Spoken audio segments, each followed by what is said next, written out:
नमस्कार दोस्तों, स्वागत है आप सभी का अपने YouTube चैनल वंदना स्टडी क्लासेस में। आज हम करने वाले हैं शिक्षण विधियों के 30 महत्वपूर्ण क्वेश्चंस। ये जो शिक्षण विधियों के क्वेश्चंस हैं ये किसी स्पेसिफिक सब्जेक्ट को लेकर नहीं है, ये सभी सब्जेक्ट से हैं। चाहे आपका सब्जेक्ट गणित हो, विज्ञान हो, सामाजिक ज्ञान हो, या आप लेवल 1 से हैं पर्यावरण अध्ययन से, तो ये सभी के लिए मोस्ट इम्पॉर्टेंट क्वेश्चंस हैं। और ये सभी टेट एग्ज़ाम्स के लिए इम्पॉर्टेंट हैं। चाहे आप रीट का एग्ज़ाम देने वाले हैं जो आने वाली 23-24 जुलाई को होने वाला है, या सी टेट का, यूपी टेट का कोई भी एग्ज़ाम हो, उसमें ये क्वेश्चन बहुत इंपॉर्टेंट रहने वाले हैं। वीडियो को लास्ट तक देखिएगा, क्वेश्चंस का लेवल बहुत अच्छा है और आप भी अपना आंसर साथ साथ देते चलिएगा, जिससे कि आप चेक कर सकते हैं कि आपके कितने आंसर सही है। तो चलिए स्टार्ट करते हैं।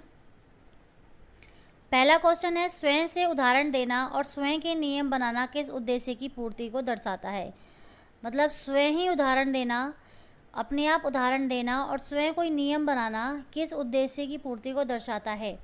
ज्ञान को, बोध को, अभिवृत्ति को, या ज्ञानो प्रयोग को। तो इसका जो सही आंसर हो जाएगा वो हो जाएगा आंसर डी, ज्ञान प्रयोग। मतलब हम कोई ज्ञान लेते हैं और उसका जब प्रयोग करते हैं तो यही दर्शाता है कि बच्चा स्वयं से उदाहरण दे रहा है और स्वयं से उसके नियम बना रहा है। नेक्स्ट क्वेश्चन है, ड्रेकाली विधि का निर्माण किन बालकों के शिक्षण हेतु किया गया है।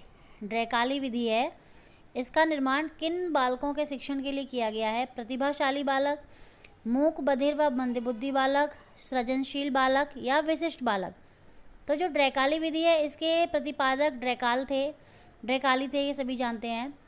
मैंने शिक्षण विधियों से लेके मतलब शिक्षण विधियों और उनके प्रतिपादक की वीडियो बनाई हुई है, मैं डिस्क्रिप्शन में उसका लिंक दे दूँगी, आप चाहें तो वहाँ पे वीडियो देख सकते हैं। उस वीडियो में सभी जितने भी शिक्षण विधियाँ हैं सभी और उनके प्रतिपादक मैंने डिटेल में एक्सप्लेन किया हुआ है। तो ड्रेकाली जो विधि बनाई गई है वो बनाई गई है मूक, बधिर व मंदबुद्धि बालकों के लिए, ध्यान रखिएगा। नेक्स्ट है, गणित सभी विज्ञानों का प्रवेश द्वार एवं कुंजी है, यह कथन किसका है। गणित जो है सभी विज्ञानों का प्रवेश द्वार और कुंजी है, यह कथन किसका है। स्पियर्स का, रोजर बैकन का, गाल्टन का, या इनमें से कोई नहीं। तो गणित सभी विज्ञानों का प्रवेश द्वार है, यह कहा था रोजर बैकन ने, ध्यान रखिएगा। यदि आप कक्षा में दहेज की समस्या पढ़ाना चाहते हैं, मतलब कोई टॉपिक है दहेज की समस्या, और आप अगर अपनी कक्षा में वो पढ़ाना चाहते हैं तो आप किस विधि को सर्वश्रेष्ठ मानेंगे। अनुसंधान विधि को, पात्र अभिनय विधि को, प्रयोगशाला विधि को, भाषण विधि को। तो ध्यान रखिएगा, दहेज की समस्या कोई टॉपिक है तो वो उच्च स्तर पर या माध्यमिक स्तर पर ही पढ़ाया जाएगा। तो इसके लिए सबसे बेस्ट विधि कौन सी रहेगी। तो इसमें से सबसे बेस्ट विधि रहेगी पात्र अभिनय विधि। नेक्स्ट है, सामाजिक विज्ञान कि वह कौन सी विधि है जो दोषपूर्ण होते हुए भी सर्वाधिक रूप से उपयुक्त है। मतलब सामाजिक विज्ञान पढ़ाने के लिए वह कौन सी विधि है जो दोषपूर्ण है लेकिन फिर भी सबसे ज़्यादा उपयुक्त होती है। व्याख्यान विधि है, कहानी विधि है, नाटक विधि है, लिखित विधि है। तो इसका सही आंसर हो जाएगा, 5th का सही आंसर हो जाएगा व्याख्यान विधि, क्योंकि सामाजिक विज्ञान ऐसा विषय है जिसमें व्याख्यान के द्वारा जो पढ़ाया जाता है। और व्याख्यान विधि ऐसी विधि होती है जिसमें अध्यापक सक्रिय रहता है, लेकिन जो स्टूडेंट है, जो विद्यार्थी होता है, वो मोस्टली निष्क्रिय रहता है। कौन सी विधि ज्ञानेंद्रियों से सीखने की विधि है। मतलब ज्ञानेंद्रियां अपनी इंद्रियों के द्वारा जिसमें सीखते हैं वो कौन सी विधि है। कहानी विधि, भ्रमण विधि, स्रोत संदर्भ विधि, या उपरोक्त सभी। तो 6 का सही आंसर हो जाएगा, अपनी इंद्रियों के द्वारा सीखते हैं वो होती है भ्रमण विधि। नेक्स्ट है, किस विधि में अध्यापक सक्रिय व बालक निष्क्रिय रहता है। अध्यापक सक्रिय और बालक निष्क्रिय रहता है, वह कौन सी विधि है। पात्र अभिनय विधि, प्रश्नोत्तर विधि, कहानी कथन विधि, या अवलोकन विधि। तो ये कौन सी विधि होगी, वही मैंने भी बताया था, व्याख्यान या कहानी कथन विधि, जिसमें अध्यापक तो बोलता रहता है तो अध्यापक सक्रिय रहता है, लेकिन विद्यार्थी सिर्फ सुनने का काम करता है इसमें, तो इसलिए विद्यार्थी निष्क्रिय रहता है। सामाजिक ज्ञान का महत्वपूर्ण उद्देश्य बालक को बनाना है। सामाजिक ज्ञान विषय का महत्वपूर्ण उद्देश्य बालक को बनाना है। एक स्वस्थ नागरिक, आदर्श नागरिक, अच्छा नागरिक या विद्वान। तो ध्यान रखिएगा, इसमें आदर्श नागरिक भी है, आदर्श नागरिक नहीं होगा, एक होता है अच्छा नागरिक बनाना। तो इसका सही आंसर हो जाएगा अच्छा नागरिक। अंकगणित शिक्षण की छोटी कक्षाओं की सर्वश्रेष्ठ विधि है। अंकगणित शिक्षण, अंकगणित पढ़ाने के लिए छोटी कक्षाओं में सबसे सर्वश्रेष्ठ विधि कौन सी है? आगमन विधि, निगमन विधि, खेल विधि या संश्लेषण विधि, विश्लेषण विधि। तो छोटी कक्षाओं में अंक गणित मतलब अंकों के अंक सिखाने के लिए सबसे जो सर्वश्रेष्ठ विधि होती है वो होगी खेल विधि। मतलब खेल के माध्यम से बच्चों को अंक सिखाए जाते हैं, नंबर सिखाए जाते हैं। भाषा अर्जन क्षमता संबंधित है। भाषा अर्जन क्षमता संबंधित है, ये किसने दिया था? जीन पियाजे ने, नोम चॉम्स्की ने, वाइगोत्स्की ने, स्किनर ने।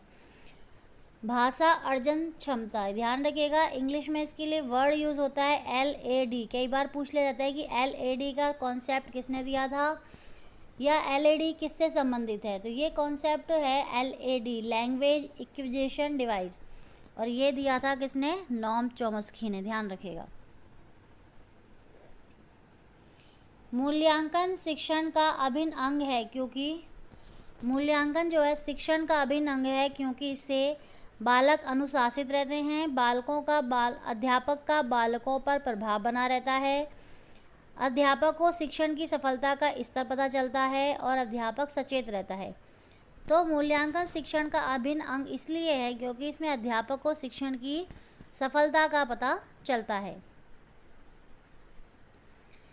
नेक्स्ट है प्रयोगात्मक विधि के संदर्भ में असत्य कथन है। असत्य कथन पूछा गया है। प्रयोगात्मक विधि के संदर्भ में असत्य कथन है, बालक को क्रियात्मक एवं व्यवहारिक ज्ञान प्राप्त होता है, ये सही है।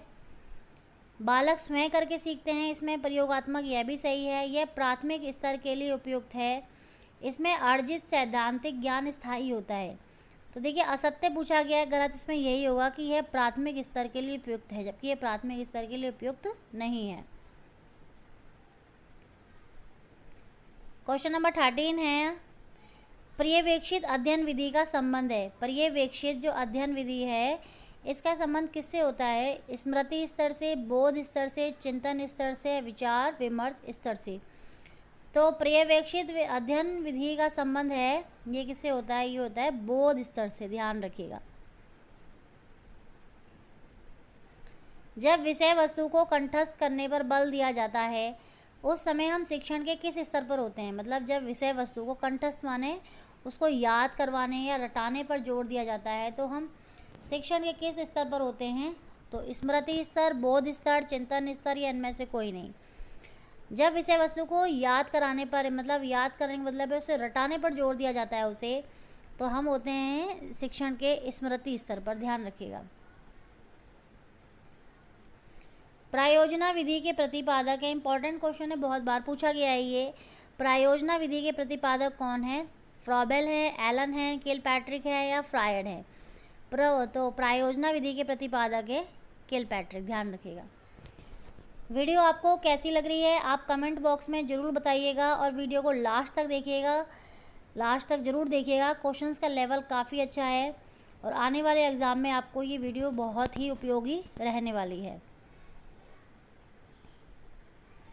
भारतीय सूक्ष्म शिक्षण का जनक किसे कहा जाता है? ध्यान रखिएगा, सूक्ष्म शिक्षण का जनक पूछा गया है, लेकिन भारत में पूछा गया है।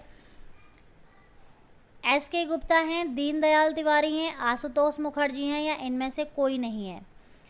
तो भारत में अगर सूक्ष्म शिक्षण का जनक पूछा जाए तो ये थे दीनदयाल तिवारी। अगर इसकी जगह DD तिवारी लिखा हो तो भी यही होंगे, ध्यान रखिएगा। दल शिक्षण में दल किसका होता है? दल शिक्षण में जो दल शिक्षण होता है इसमें दल जो समूह होता है किसका होता है? छात्रों का, अध्यापकों का, प्रधानाध्यापकों का, उपरोक्त सभी का। देखिए जो शिक्षण किया जाता है वो बालकों के साथ किया जाता है, तो बालकों का समूह तो हमेशा रहता ही है। लेकिन अगर दल शिक्षण की बात की जाए तो उसमें ये नहीं कि छात्रों का समूह होगा, उसमें जो समूह होगा वो होगा अध्यापकों का, ध्यान रखिएगा। मतलब जो अध्यापक ग्रुप में बच्चों को टीचिंग करवाते हैं, शिक्षण कराते हैं, तब वो दल शिक्षण कहलाता है। वह विधि जो विद्यार्थियों के मस्तिष्क में तूफान झंझावत उत्पन्न करती है, मतलब वह विधि जो विद्यार्थियों के मस्तिष्क में तूफान उत्पन्न करती है वो कौन सी विधि है? परियोजना विधि, मस्तिष्क उद्वेलन विधि, खोज विधि या उपरोक्त सभी? तो 18 का सही आंसर हो जाएगा मस्तिष्क उद्दोलन विधि। ये क्वेश्चन बहुत बार आता है। मस्तिष्क उद्दोलन विधि को हिंदी में मतलब कई नामों से बुलाया जाता है, तो आप इसका इंग्लिश में एक वर्ड याद रखिएगा इसका, ब्रेन स्टॉर्मिंग। ब्रेन स्टॉर्मिंग ध्यान रखिएगा। और अगर पूछा जाए कि मस्तिष्क उद्दोलन विधि या ब्रेन स्टॉर्मिंग के प्रतिपादक कौन थे, तो ये भी ध्यान रखिएगा, ये है ऑसबर्न। ये क्वेश्चन मोस्ट इम्पॉर्टेंट है और बहुत बार पूछा गया है कि मस्तिष्क उद्दोलन विधि के प्रतिपादक कौन है, ऑसबर्न। प्राथमिक स्तर पर मौखिक क्षमता के विकास के लिए उपयोगी विधि है, मतलब प्राथमिक स्तर पर पूछा गया है मौखिक क्षमता का विकास करना है तो कौन सी उपयोगी विधि होगी, ह्यूरिस्टिक विधि, चित्र वर्णन विधि, क्रियात्मक विधि, परियोजना विधि। तो इसका सही आंसर हो जाएगा चित्र वर्णन विधि। मतलब बच्चों को कोई चित्र दिखा के और उस पर बच्चे को बोलने के लिए कहा जाए, अपने शब्दों में कुछ भी बोलने के लिए कहा जाए, तो इससे उनकी मौखिक क्षमता का विकास होगा। नेक्स्ट क्वेश्चन है, किसी दूसरी भाषा का प्रयोग किस विधि में वर्जित है। मतलब किसी और दूसरी भाषा का प्रयोग करना ऐसी कौन सी विधि है जिसमें वर्जित है, मतलब गलत है। प्रत्यक्ष विधि, समवाय विधि, पाठ्य पुस्तक विधि या इनमें से कोई नहीं। तो इसका जो सही आंसर हो जाएगा 20 का सही आंसर हो जाएगा, ये हो जाएगा ए, प्रत्यक्ष विधि। प्रत्यक्ष विधि ऐसी है कि जिसमें हम जिस भाषा में पढ़वा रहे हैं, मतलब जिस भाषा में ज्ञान दे रहे हैं वही भाषा का उपयोग करना चाहिए, उसके अलावा दूसरी विधि का उपयोग करना गलत है। इंग्लिश में इसको बोलते हैं डायरेक्ट मेथड, ध्यान रखिएगा।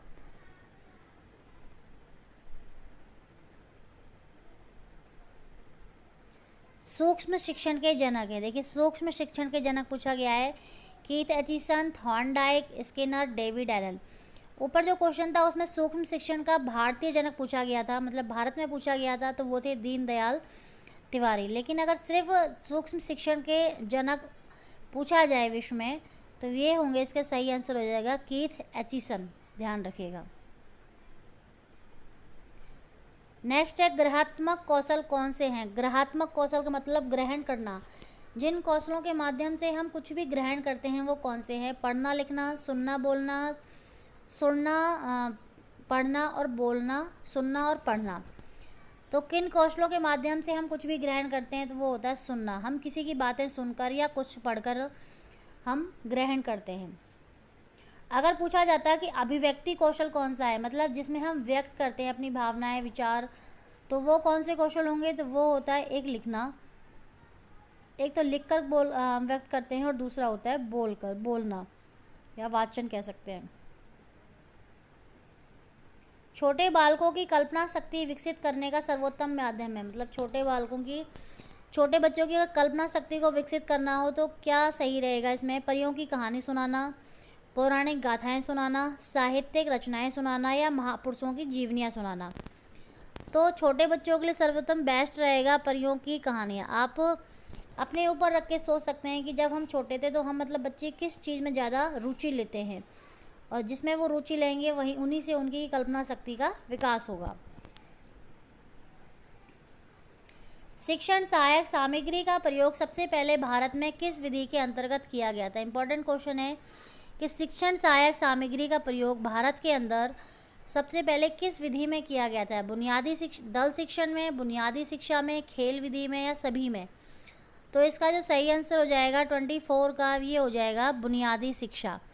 और बुनियादी शिक्षा के प्रतिपादक कौन है भारत में, सभी जानते हैं हम, ये थे महात्मा गांधी जी।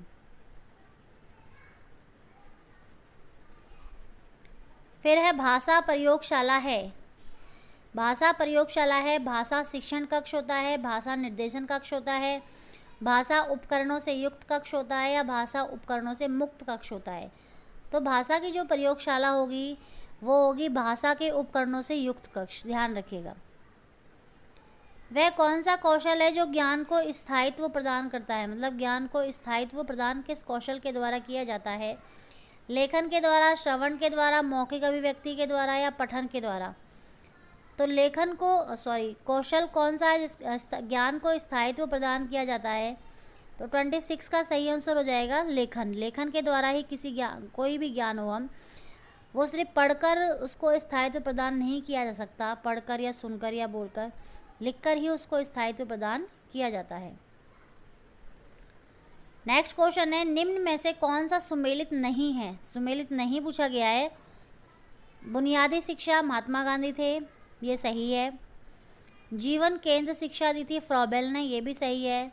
समाज शिक्षा थॉर्नडाइक ने और सामंजस्यीकरण शिक्षा जॉन डेवी ने।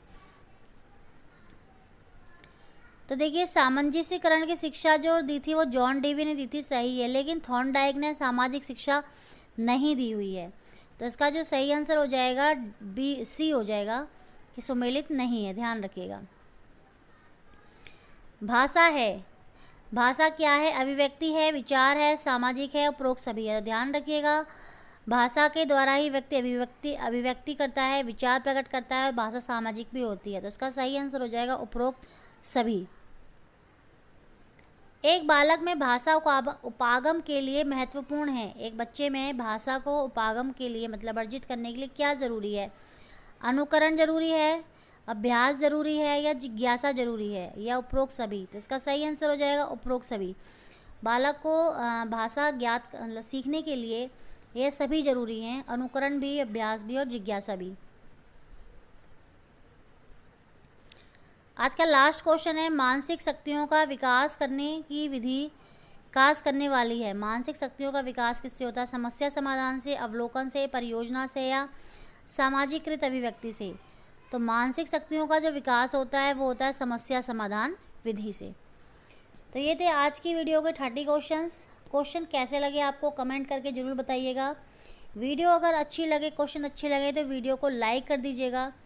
और आपने अभी तक मेरे चैनल वंदना स्टडी क्लासेस को सब्सक्राइब नहीं किया है तो उसे सब्सक्राइब कर लीजिएगा और उसके सामने जो बेल आइकन का बटन होता है उसको प्रेस कर लीजिएगा और वीडियो को ज़्यादा से ज़्यादा शेयर कीजिएगा जिससे और लोगों को भी वीडियो का लाभ मिल सके। आज के लिए इतना ही। वीडियो को पूरी देखने के लिए thank you. Bye bye, take care.